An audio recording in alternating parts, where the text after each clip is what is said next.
محمد اللهم صل على محمد وأهل بيته الطيبين الطاهرين المعصومين المظلومين ولعنة الدائمة على أعدائهم ومنكر فضائلهم وغاصب حقوقهم من يوم ظلمهم إلى يوم الدين. بسم الله الرحمن الرحيم.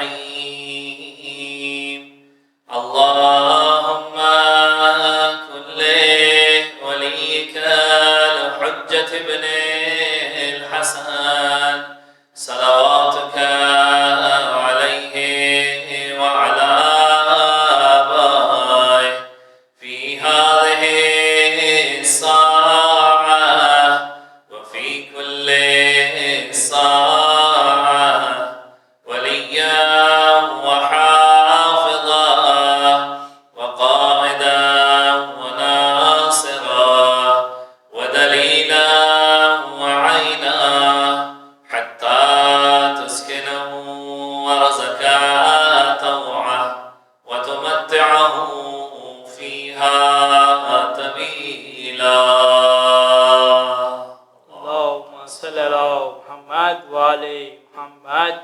أما بعد فقد قال الله الحكيم في كتابه الكريم بسم الله الرحمن الرحيم الحج أشهر معلومات فمن فرض فيهن الحج فلا رفث ولا فسوق ولا جدال في الحج وما تفعله من خير يعلمه الله. درود پڑھ دیجئے محمد و آل محمد. اللهم صل على محمد وعلى محمد. عزیزان قدر ماہ مبارک ذی الحجہ کی پہلی شب جمعہ ہے اور جیسے ہی ذی الحجہ کا مہینہ شروع ہوتا ہے تو ابتدا میں مولا کائنات اور جناب زہرا سلام اللہ علیہا کے عقد کی خوشحالی کا ماحول ہوتا ہے اور یہ وہ ایام کی ابتدا ہے کہ ذہن خود بخود خانہ کعبہ کی جانب متوجہ ہو جاتا ہے اور کانوں میں ایک صدا گونجنے لگتی ہے اور وہ صدا ہوتی ہے لبیک اللہم لبیک کی صدا. ہر مومن ہر انسان کے دل کی خواہش ہوتی ہے کہ یہ لبیک اللہم لبیک کی صدا وہ خانہ کعبہ کے قریب جا کر پروردگار عالم کی بارگاہ میں پہنچ کر کہے کہ پروردگار میں حاضر ہو چکا ہوں، میں حاضر ہو چکا ہوں.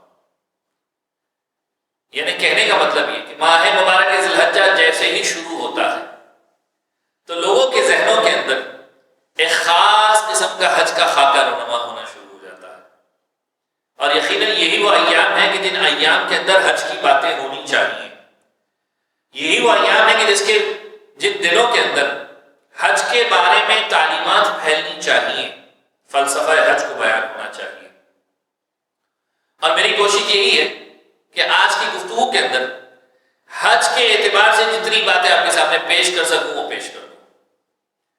اور اسی مناسبت سے سورہ مبارکہ بقرہ آیت نمبر 197 کا ایک ٹکڑا آپ کے سامنے پیش کیا. سورہ مبارکہ بقرہ کے اندر پروردگار عالم نے آیت نمبر 196 سے لے کر آیت نمبر 203 تک یعنی 196 سے لے کر 203 نمبر کی آیتیں یعنی تقریباً 7 آیتوں کے اندر صرف حج کی باتیں کی. حج کو تمام کیسے کرنا ہے، حج کس خاص مقررہ وقت پر ہوگا، کون کون سے ایام ہیں جس کے اندر حج ہوگا، جا کر قرآن مجید کو پڑھیے. یہ 7 آیتوں کا ترجمہ ضرور پڑھیے گا. چونکہ گفتگو مختصر ہے، ساری کی ساری باتیں میں آپ کی خدمت میں اس مختصر وقت کے اندر پیش نہیں کر سکتا، لہذا ریفرنس آپ کو دے رہا ہوں. قرآن مجید جا کر کھولیے سورہ مبارکہ بقرہ آیت نمبر 196 سے لے کر 203 تک ترجمے کو پڑھیے تو سمجھ میں آئے گا کہ پروردگار عالم نے حج کے نقشے کو کس انداز میں قرآن مجید کے اندر پیش کیا. یاد رکھیے حج کی عبادت وہ عبادت ہے کہ پروردگار عالم نے انسان پر جتنی عبادتیں واجب کی ان عبادتوں کے اندر کچھ عبادتیں ایسی ہیں کہ جس کا تعلق انسان کے مال سے ہے. یعنی خدا کہتا ہے خرچ کرو ذمہ داری پوری ہو جائے گی. کچھ عبادتیں ایسی ہیں کہ جس کا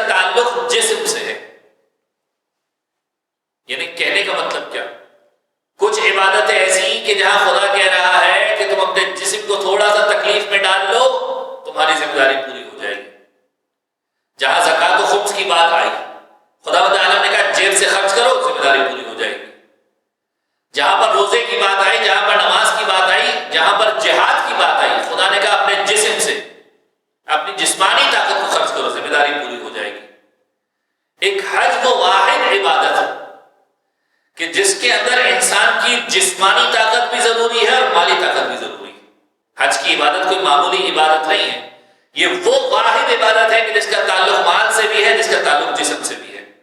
اور یہی وجہ ہے کہ آپ جا کر دیکھیے تو حج کے لیے دونوں استطاعت شرط ہے، مالی استطاعت بھی اور جسمانی استطاعت بھی۔ یعنی ذمہ داری انسان کی کہ اگر جسمانی طور پر فٹ ہے، مالی استطاعت موجود ہے، پروردگار عالم کی بارگاہ میں جانا ہے، حج بیت اللہ کو انجام دینا ہے۔ تو یہ وہ عبادت، اتنی اہم ترین عبادت کہ پروردگار عالم نے قرآن مجید کا ایک پورا کا پورا سورہ حج کے نام پر رکھ دیا۔ جائیے سورہ مبارکہ حج کو پڑھیے، اندازہ ہوگا۔ یہاں تک روایت کے جملے ہیں کہ جو شخص 3 مرتبہ سورہ مبارکہ حج کی تلاوت کرے، پروردگار عالم اسے اپنے گھر کی زیارت نصیب کرے گا۔ یہ نسخہ میں آپ کو دے رہا ہوں، روایت کے جملے آپ کی خدمت میں نے پیش کیے۔ جو حج بیت اللہ کی زیارت کا خواہش مند ہے، 3 مرتبہ سورہ مبارکہ حج کی تلاوت کرے اس نیت سے کہ اے پروردگار مجھے حج بیت اللہ کی سعادت نصیب فرمانا، سال ختم ہونے سے پہلے پروردگار عالم خانہ کعبہ کی زیارت نصیب فرمائے گا۔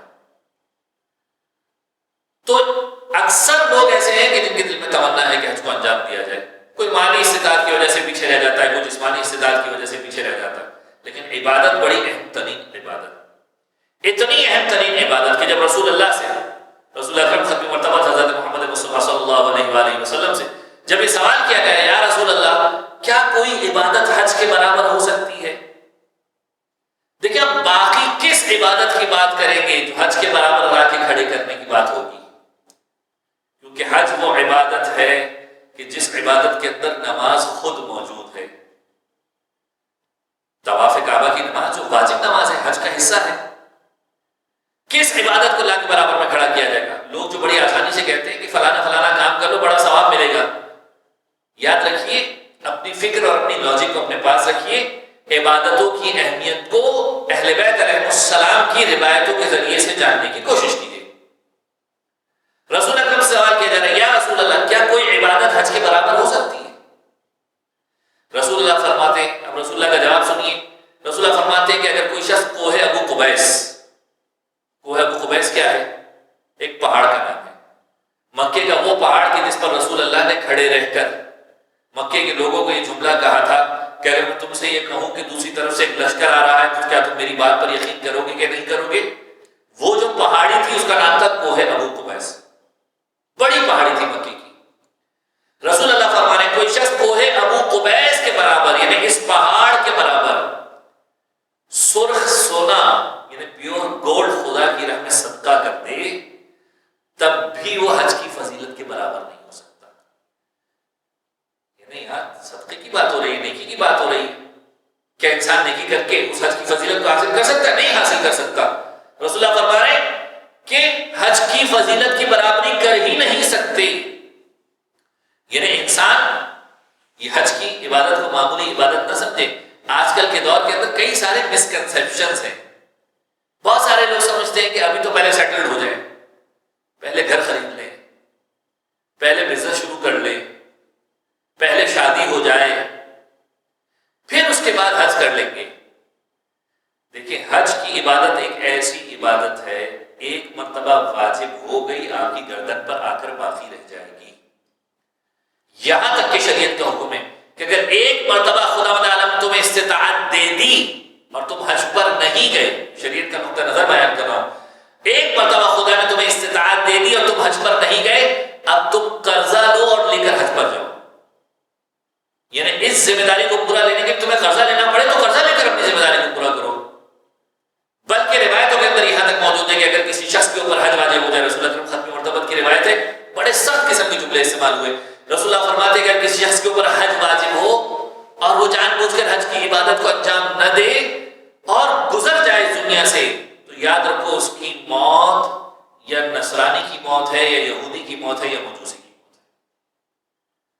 یعنی رسول اللہ فرما رہے ہیں کہ اگر جان بوجھ کر انسان اس انداز میں گزر جائے، اس کا مطلب کیا ہے؟ اس کا مطلب یہ کہ اس نے ایسی عبادت کو چھوڑ دیا کہ جس سے اسلام ختم ہو جائے گا۔ یعنی اس کی موت اسلام پر موت نہیں ہوگی۔ جو انسان کہتا ہے کہ پروردگار مجھے اسلام کے عالم میں، اسلام کی کیفیت میں موت آئے، وہ کیفیت باقی نہیں رہے گی۔ یہ روایت کا جملہ میں آپ کی خدمت میں پیش کر رہا ہوں۔ تو اتنی اہم ترین عبادت، کئی سارے مسکنسیپشنز، میں چاہتا ہوں ایک دو مسکنسیپشن آپ کی خدمت میں پیش کروں تاکہ کچھ باتیں کلیئر ہو جائیں.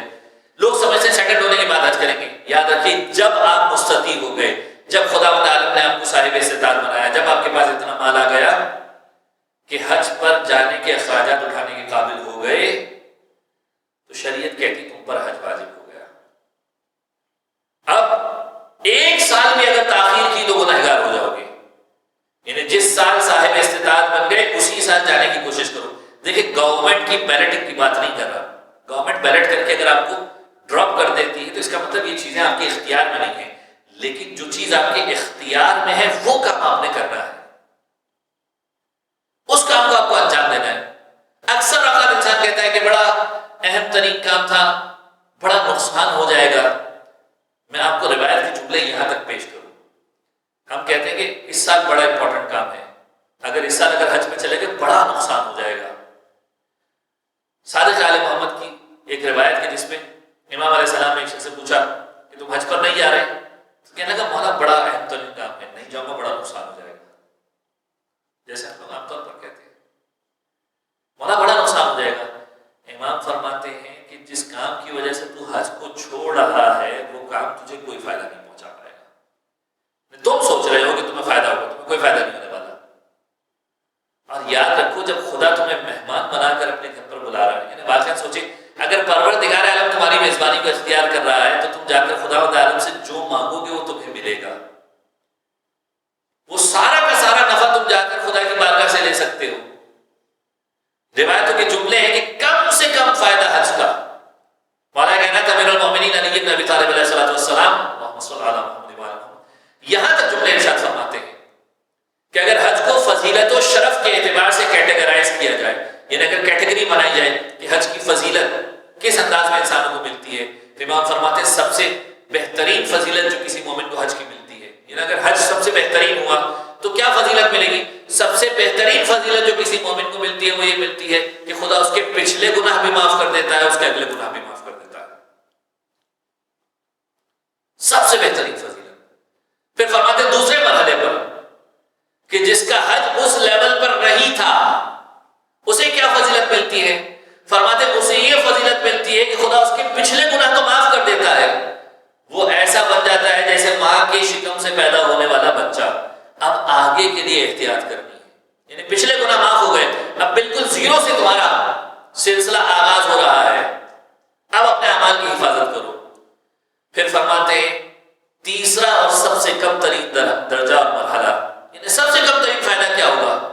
فرماتے سب سے کم ترین فائدہ یہ کہ پروردگار عالم اس سے فقر و تنگدستی کو دور کر دے گا، اس کی غربت کو دور کر دے گا، اس کی پریشانی کو دور کر دے گا. یعنی حج کا کم سے کم فائدہ یہ ہے کہ پروردگار عالم تمہاری پریشانیوں کو، تمہاری تنگدستی کو دور کر دے گا. یہ حج کے فضائل ہیں. جا کر کتابوں کے اندر پڑھیے. انسان یہ سوچتا ہے کہ اگر اس سال حج کر لیا تو میرا اتنا نقصان ہو جائے گا. یاد رکھیے خدا کی بارگاہ میں پہنچنے کے بعد نقصان نہیں ہوتا. پروردگار عالم اسباب پیدا کرتا ہے. کسی کام کے اندر فائدہ ملنا یہ بھی خدا کے ہاتھ میں ہوتا ہے. اپنے طور پر پوری کوشش کیجیے. گورنمنٹ کے معاملات میں اگر کوئی ڈراپ ہو جاتا ہے، کسی انہونی چیز کی وجہ سے نہیں جا پاتا، مثلا اس سال کی مثال لے لیجیے، کورونا وائرس کی وجہ سے سعودی عرب نے باہر سے آنے والے لوگوں کو منع کر دیا حج کا. اب اگر اس سال کوئی نہیں پہنچ پا رہا تو شرعی عذر لگتا ہے کہ میں نے کوشش کی تھی لیکن میرے اختیار میں نہیں تھا. جب انسان کے اختیار میں ہو اسے حج پر جانا، کوشش کرنی ہے پوری آخر تک. تو عزیزان گرامی، یہ غلط کانسیپٹ انسان کے دور ہونے چاہیے. دوسرا ایک غلط کانسیپٹ میں نے بڑا دیکھا، کہنے کو تو انسان اپنے اعتبار سے نیکی کی بات کر رہا ہوتا ہے. بہت سارے لوگ کہتے ہیں کہ ہمیں ماں باپ کو پہلے حج کروانا ہے. دیکھیے بہت نیک کام ہے، بہت اچھی بات ہے، آپ اپنے ماں باپ کو حج کروائیں، زیارتیں کروائیں، عمرہ کروائیں، ہر قسم کی دو جہاں کی نعمتیں ان کے قدموں تلے رکھ دیجیے. ماں باپ سے بڑی کوئی نعمت نہیں ہے. پروردگار عالم جن لوگوں کے ماں باپ کا سایہ سروں پر باقی ہے، پروردگار عالم انہیں سلامت رکھے اور طول عمر عطا فرمائے.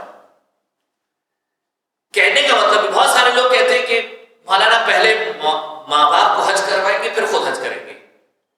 دیکھیں اب یہاں پر دو باتیں ہیں، پھر شرعی نقطہ نگاہ کی بات کروں. اگر ماں باپ پر حج واجب تھا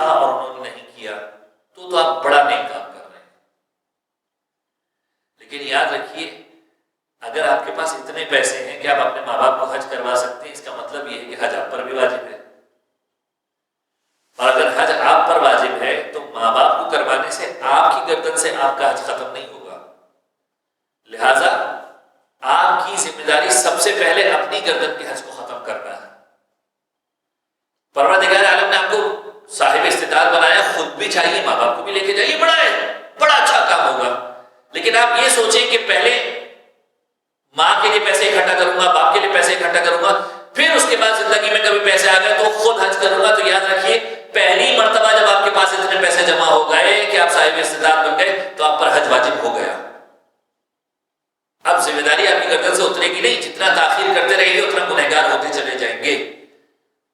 تو اگر ماں باپ کے اوپر حج واجب ہی نہیں ہے، اگر حج واجب تھا آپ نے کروا دیا، بہت اچھی بات ہے، بڑا نیکی کا کام کیا، ماں باپ کی تکلیف کو کم کر دیا، ماں باپ کی مشکلات کو آسان کر دیا، لیکن اگر ان کے اوپر حج واجب ہی نہیں ہے تو آپ اپنے واجب کو انجام دیجیے، انہیں عمرے پر بھیج دیجیے، انہیں کسی اور کام کے اعتبار سے ان کی مدد کر دیجیے، لیکن اپنی گردن کو، اپنی ذمہ داری کو انجام دے دیجیے۔ تو یہ کچھ باتیں معاشرے کے اندر موجود ہیں کہ انسان سوچتا ہے شادی کروں گا، سیٹل ہونے کے بعد کروں گا، یاد رکھیے جب انسان صاحب استطاعت ہو گیا اس کے اوپر حج کرنا واجب ہے۔ تو اللہ گرامی، یہ حج کی عبادت بڑی اہم ترین عبادت ہے، اور یہ وہ عبادت ہے کہ پروردگار عالم نے اس عبادت کے اندر کئی سارے فلسفوں کو پوشیدہ رکھا۔ یہ وہ عبادت ہے کہ جو خداوند عالم اپنے ٹرمز اینڈ کنڈیشنز کے اوپر کروا رہا ہے۔ نماز آپ روز پڑھتے ہیں، کیا حج آپ روز کر سکتے ہیں؟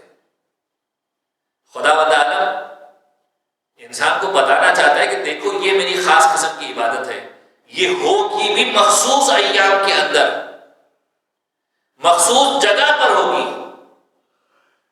یعنی جگہ بھی فکس ہے، ٹائم بھی فکس ہے، سارے کے سارے معاملات فکس ہیں۔ کراچی میں بیٹھ کے حج نہیں کیا جا سکتا، ہندوستان میں بیٹھ کے حج نہیں کیا جا سکتا، کنشاسا میں بیٹھ کے حج نہیں کیا جا سکتا۔ وہ الگ بات ہے کہ لوگ آپ کو مشورے دیں گے کہ فلاں یتیم خانے میں پیسے دے دو، بڑا ثواب ملے گا۔ ہر نیکی کا اپنا ثواب ہے، ہر نیک کام کا اپنا ثواب ہے، لیکن یاد رکھیے یہ عبادتوں کے برابری انسان اگر کر رہا ہے تو یہ غلط فہمی کا شکار ہے۔ اور خاص طور پر حج کی عبادت وہ عبادت کی جہاں پر کثرت کے ساتھ روایتیں موجود ہیں۔ واجب حج کا اگر معاملہ ہے تو بالکل کسی قسم کی اجازت نہیں کہ انسان کسی اور مقام کے اوپر پیسے خرچ کرے، پہلے واجب کو انجام دے۔ جب مستحب حج کی بات آتی ہے تو پھر انسان یہ دیکھے کہ دوسرے جو کام ہیں وہ اس کی نسبت زیادہ اہم ہے یا لیس امپورٹنٹ۔ اگر زیادہ اہم ہے تو پھر ان کاموں کو انجام دے، ورنہ خود حج کی عبادت ایسی عبادت ہے کہ ائمہ علیہ السلام کی سیرت کے اندر ہمیں جملہ ملتا ہے کہ جاؤ خانہ کعبہ کو آباد کرو۔ مولا کائنات کی وصیت اٹھا کر دیکھ لیجیے، امیر المومنین علی بن ابی طالب علیہ السلام کی وصیت نہج البلاغہ کے اندر امام کیا فرماتے ہیں کہ خانہ کعبہ کے بارے میں یاد رکھو، اللہ اللہ فی بیت ربکم لا تخلو، اللہ کا گھر خالی نہ ہونے پائے، کیونکہ اگر تم نے خدا کے گھر کو خالی چھوڑ دیا تو تم بھی دیکھنے کے قابل نہیں ٹھہرو گے۔ انہیں امام فرما رہے ہیں آباد کرو۔ امام حسن مجتبی کی سیرت کو دیکھیے، 25 حج پیدل کیے، جو سواری پر کیے وہ الگ، سیرت معصومین ہے۔ اس کے علاوہ کئی روایتیں ایسی ہیں کہ جہاں پر جملے ملتے ہیں، یہاں تک کہ چھٹے امام کی ایک روایت دیکھیں، اس روایت سے کوئی نتیجہ مت نکالیے گا، رزلٹ اپنے دماغ سے مت بنائیے گا، پوری بات کو مکمل طور پر سنیے۔ چھٹے امام کی ایک روایت، پھر آپ کی خدمت میں عرض کر لوں جو اہم ترین چیز ہے کہ انسان پریورٹیز کو سیٹ کرے، اپنی ترجیحات کو سیٹ کرے کہ کون سی چیز امپورٹنٹ ہے، کون سی چیز لیس امپورٹنٹ ہے۔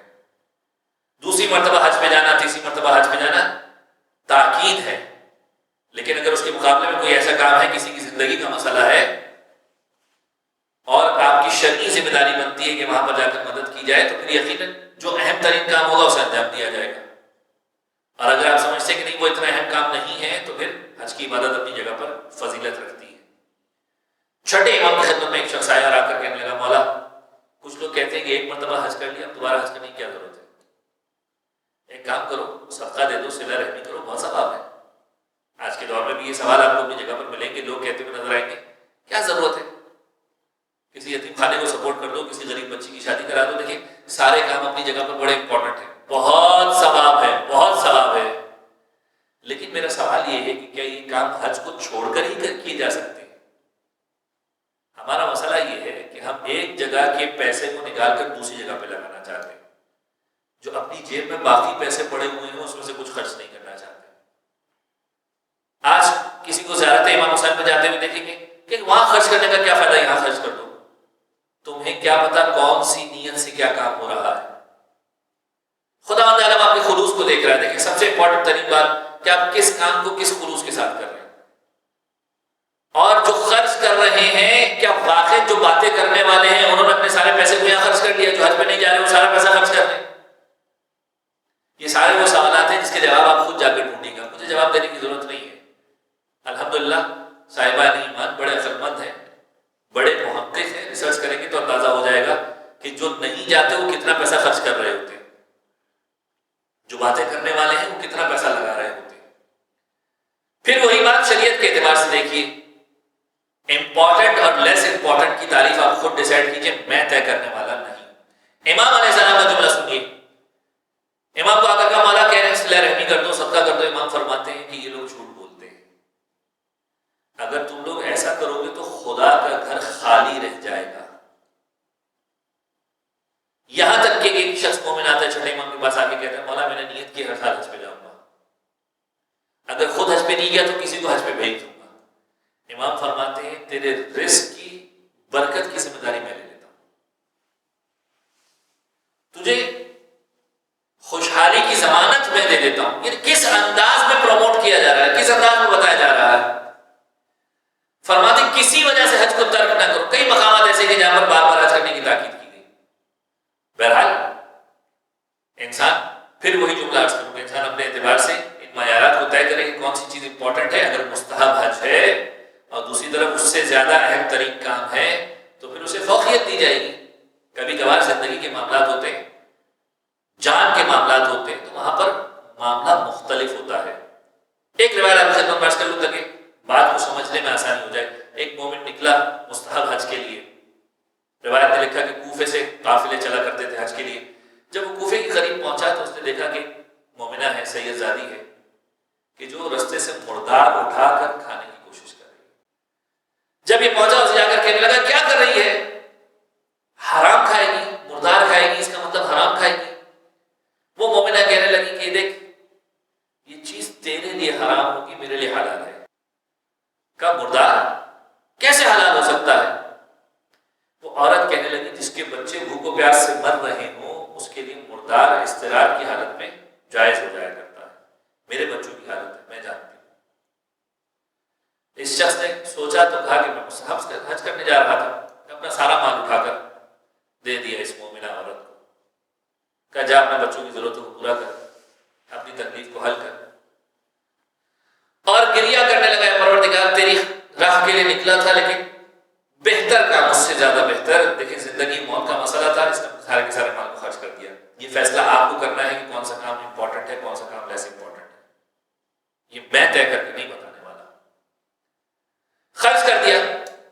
روایت کے جملے کہ حج کے موسم کا وقت آیا، گریہ کرنے لگا، رونے لگا کہ پروردگار عالم نے حج پر نہیں بلایا. لیکن جب حج سے لوگ واپس آنے لگے تو اس نے دیکھا کہ ہر فرد آتا ہے اس کے گھر پر آ کر مبارکباد دیتا ہے، کہتا ہے تمہیں حج مبارک، تمہیں حج مبارک. بڑا پریشان ہوا، میں تو حج پہ نہیں گیا.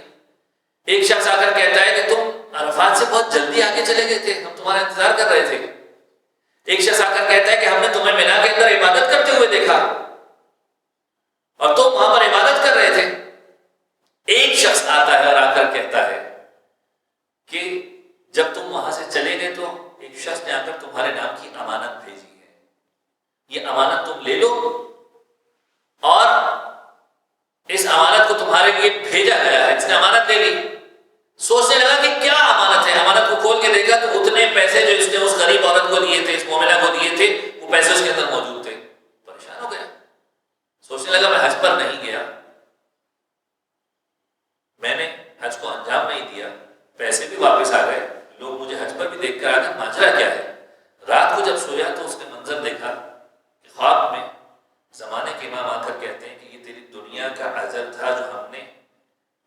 لیا، آخرت کا اجر ہمارے پاس محفوظ ہے۔ جب تو نے یہ خرچ کیا، پروردگار عالم نے ایک فرشتے کو تیری شکل کا بنا کر مینا میں بھی بھیجا، عرفات میں بھی بھیجا، سارے کے سارے اعمال انجام دیے، اور یہ وہ اجر ہے جو تیرا پروردگار عالم کی بارگاہ کے اندر محفوظ ہو گیا، اور آخرت کے اندر علیحدہ سے اجر موجود ہے۔ دیکھیں، جہاں پر ضرورت کی بات آ جائے، جہاں پر آپ کی سہولت ہو اور دوسرے کی ضرورت ہو، تو وہاں معاملات مختلف ہیں، لیکن حج کی فضیلت اپنی جگہ پر موجود ہے۔ یہ وہ عبادت ہے جو پروردگار عالم خاص دنوں میں کروا رہا ہے، خاص ایام کے اندر کروا رہا ہے، خاص طریقے سے کروا رہا ہے۔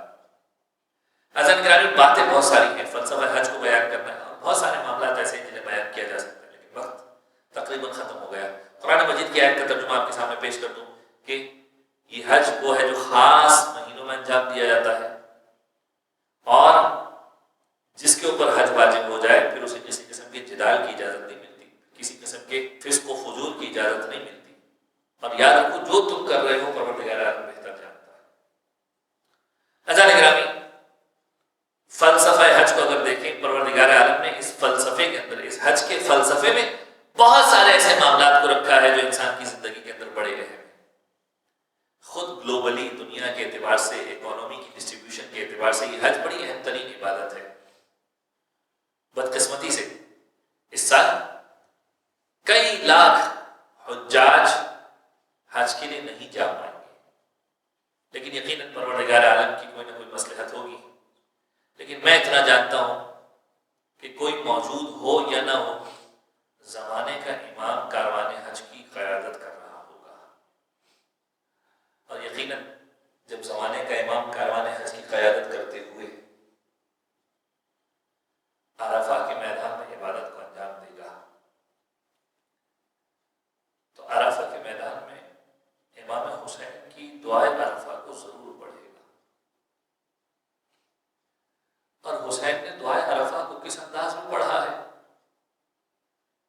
عزیزان گرامی، روایت کے جملے ہیں کہ میرا مولا حج کی نیت سے احرام پہن کر نکلا، لیکن جب خبر ملی کہ حسین تمہیں مکہ کے اندر ہی یہ لوگ نقصان پہنچا دیں گے، کعبے کی غربت پامال ہو جائے گی، حسین جان تو دے سکتا ہے لیکن کعبے کی غربت پامال نہیں ہونے دے سکتا۔ روایت کے جملے ہیں کہ عرفہ کے میدان میں میرے مولا نے گڑ گڑا کر جو دعائیں مانگی ہے، دعاؤں کا طریقہ کار پیش کیا ہے، حسین نے حج کے احرام کو عمرے کے احرام میں تبدیل کیا اور کربلا کی طرف سفر اختیار کیا۔